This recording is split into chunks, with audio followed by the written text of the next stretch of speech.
السلام علیکم ورحمۃ اللہ وبرکاتہ۔ ایک صاحب یہ معلوم کرتے ہیں کہ مفتی صاحب احادیث میں یہ بتایا گیا ہے کہ اخیر زمانے میں دجال اور حضرت عیسیٰ اور اسی طریقے پر حضرت مہدی رضی اللہ تعالی عنہم کی جنگ ہوگی۔ دجال ایک طرف ہوگا اور یہ لوگ ایک طرف ہوں گے، تو یہ جنگ کہاں ہوگی اور کب ہوگی؟ اس کا فاتح کون بنے گا؟ کون سے مقام پر یہ جنگ ہوگی؟ اس کا رزلٹ کیا ہوگا؟ آج کی اس ویڈیو میں احادیث کی روشنی میں یہی چند باتیں ہم آپ حضرات کی خدمت میں عرض کرنے والے ہیں۔ سب سے پہلی بات آپ یہ سمجھ لیجئے کہ بالکل اخیر زمانے میں حضرت امام مہدی رضی اللہ تعالی عنہ کا ظہور ہوگا، قیامت کے بالکل قریب۔ ظہور کا مطلب یہ ہے کہ وہ پیدا پہلے سے ہوئے ہیں، بس وہ ظاہر ہوں گے، لوگوں کے سامنے کھل کر کے آ جائیں گے، اور لوگ جب مسلمان تکالیف میں، اذیتوں میں، پریشانیوں میں مبتلا ہوں گے، ان پریشانیوں میں وہ کسی اپنے مسیحا کا انتظار کر رہے ہوں گے، اسی مسیحا کا نام حضرت امام مہدی رضی اللہ تعالیٰ عنہ ہوگا۔ چنانچہ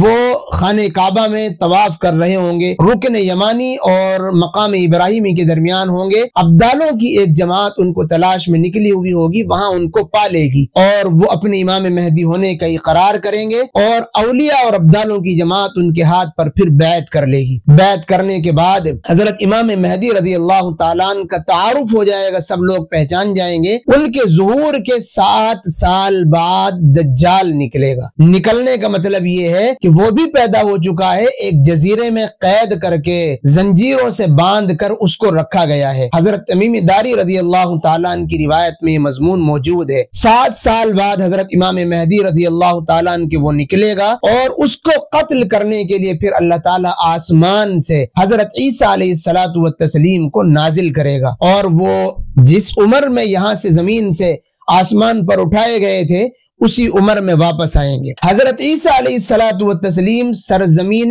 دمشق میں فجر کی نماز کے وقت دمشق کی جامع مسجد کے مینار پر اتریں گے۔ آپ کے اترنے کی، نازل ہونے کی نوعیت یہ ہوگی کہ آپ کے دونوں ہاتھ فرشتوں کے پروں پر رکھے ہوئے ہوں گے، اور دمشق کی جامع مسجد کے مینار پر آپ اتریں گے۔ جب آپ اتریں گے تو پھر فجر کی نماز کھڑی ہو چکی ہوگی، اور فجر کی نماز کی اقامت اور تکبیر بھی کہی جا چکی ہوگی۔ حضرت امام مہدی رضی اللہ تعالیٰ عنہ نماز پڑھانے کے لیے مصلی پر موجود ہوں گے، لیکن جیسے ہی وہ حضرت عیسیٰ علیہ الصلوۃ والتسلیم کو دیکھیں گے، مصلی سے فوراً پیچھے آئیں گے اور حضرت عیسیٰ علیہ السلام سے نماز پڑھانے کی درخواست کریں گے۔ حضرت عیسیٰ علیہ السلام کہیں گے نہیں، آپ ہی پڑھائیے، اس نماز کی اقامت آپ کے لیے ہوئی ہے، اس لیے آپ ہی امامت کریں گے۔ تو حضرت مہدی رضی اللہ تعالیٰ عنہ ان کے کہنے پر پھر نماز پڑھائیں گے۔ اب بات رہ جاتی ہے یہ کہ حضرت عیسیٰ علیہ السلام اس دنیا میں آئیں گے کیوں؟ اس سے بہترین جواب حضور صلی اللہ علیہ وسلم سے اچھا جواب کوئی نہیں دے سکتا تھا، اس لیے جو باتیں احادیث میں بیان کی گئی ہیں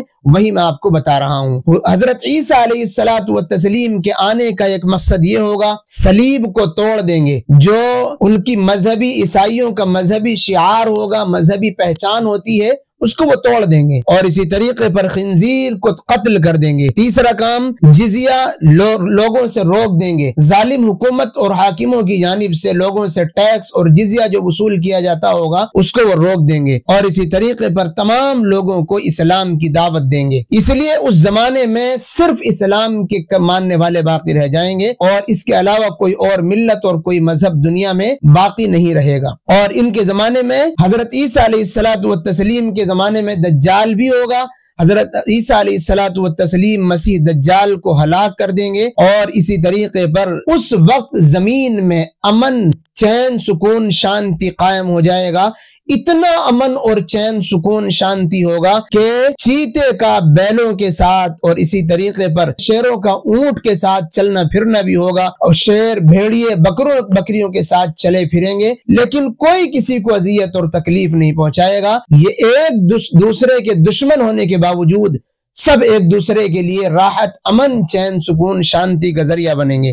عیسیٰ علیہ الصلوۃ والتسلیم زمین پر 40 سال رہیں گے، پھر ان کی وفات ہو جائے گی، وہ اس دنیا سے چلے جائیں گے اور مسلمان ان کی نماز جنازہ پڑھ کر کے ان کی تدفین کر دیں گے۔ حضرت امام مہدی رضی اللہ تعالیٰ عنہ ایک الگ شخصیت ہے، ان کے بارے میں بھی چند باتیں میں آپ کی خدمت میں پیش کر دوں۔ حضرت امام مہدی حضرت فاطمہ کے خاندان سے ہوں گے، مدینہ منورہ میں پیدا ہوں گے، حضور صلی اللہ علیہ وسلم کی مشابہ ہوں گے، یعنی آپ کا چہرہ، آپ کی عادت و اخلاق دیکھنے میں آپ حضور صلی اللہ علیہ وسلم کے جیسے لگیں گے۔ مکہ المکرمہ میں ان کی خلافت پر بیعت ہوگی اور اسی طریقے پر بیت المقدس کی جانب وہ ہجرت کر کے جائیں گے۔ 40 سال کی عمر رہے گی ان کی خلافت کے 7 سال بعد دجال زمین سے نکلے گا، یعنی جب 7 سال ان کو خلیفہ بنے ہوئے ہو جائیں گے، پھر دجال زمین سے خروج کرے گا، نکل کر کے آ جائے گا، جو لوگوں کے لیے، مسلمانوں کے لیے انتہائی بڑی آزمائش اور فتنہ ثابت ہوگا۔ یہ سارے واقعات،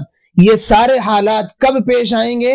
یہ قرب قیامت میں، بالکل اخیر زمانے میں، جب اللہ تعالیٰ اس دنیا کے نظام کو ختم کرنا چاہتا ہوگا، حضرت عیسیٰ، حضرت مہدی اور اسی طریقے پر دجال کا خروج اور یاجوج ماجوج کا آنا، دابت الارض کا نکلنا، یہ سارے واقعات اس زمانے میں پیش آئیں گے جو انتہائی فتن اور آزمائش کا وقت ہوگا۔ اللہ تعالیٰ اگر ہم میں سے، ہماری نسلوں میں سے جو بھی اس وقت محفوظ ہو، وہاں رہے، موجود ہو، اللہ اس کے ایمان کی حفاظت فرمائے۔ السلام علیکم ورحمۃ اللہ وبرکاتہ۔